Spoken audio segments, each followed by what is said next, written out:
Peace and light, beloveds. I am Lotus, and I am here today with kind of sort of like a follow up to the first video that I posted where I talked about a woman's soul purpose. And I wanted to do a follow up to discuss our soul's purpose, right? And when I say our soul's purpose, I'm not being biased here. The soul's purpose, is not gender biased. So male or female, chime in. So your soul's first purpose is to become self-realized. That is to understand who you are as a sovereign being. Sovereign meaning supreme and sole power over self. Once you have discovered self, then you can begin to live in your true power.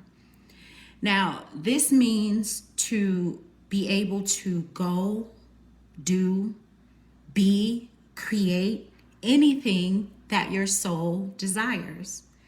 Because this experience, life's journey, is what it's all about. Once we're able to understand that the experience is what we're here to have, we can live life to the fullest. We've all heard that saying. I know I've seen it on 1,000 memes that says collect experiences, not things, right? The truth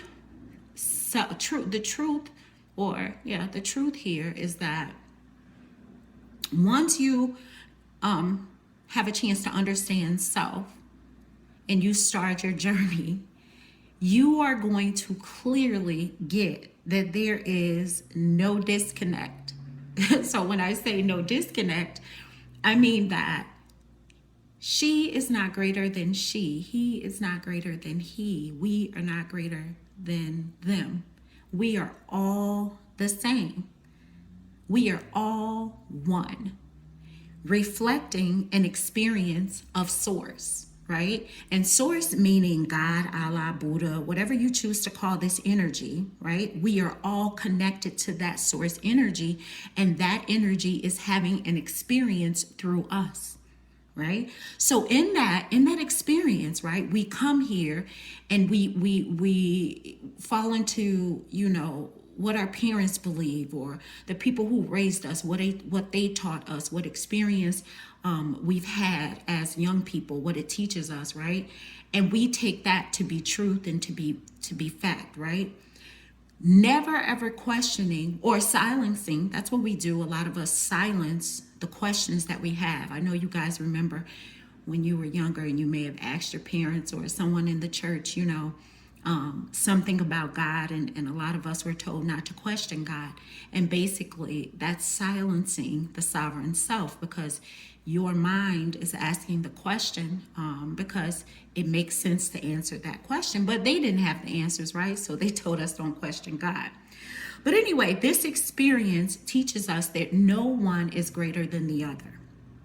The idea of a greater self comes from, is a direct result of government and religious doctrine. And it is, in my opinion, that any idea that has been cultivated, then passed down to the masses after being in the hands of an oppressive regime, it has to be examined for truth. We have to, because they have placed this upon us just for mass control, just so they can control and imprison your mind, right? This is why you see an outpour of rebelliousness all over the world. Everyone's rebelling all over the world of all of these doctrines and hierarchies and sovereign beings being told who they should be, what they should do. And every people are rebelling against that, because their sovereign being, right, the self, needs to be free, needs to have experiences. Do you understand how religions and governments tell us and restrict us from true experience of life? So that's it. We have to come from underneath what someone else tells us the truth is, and we have to have this discovery of self. Now, how do you do that? You have to find a space to where you can be still.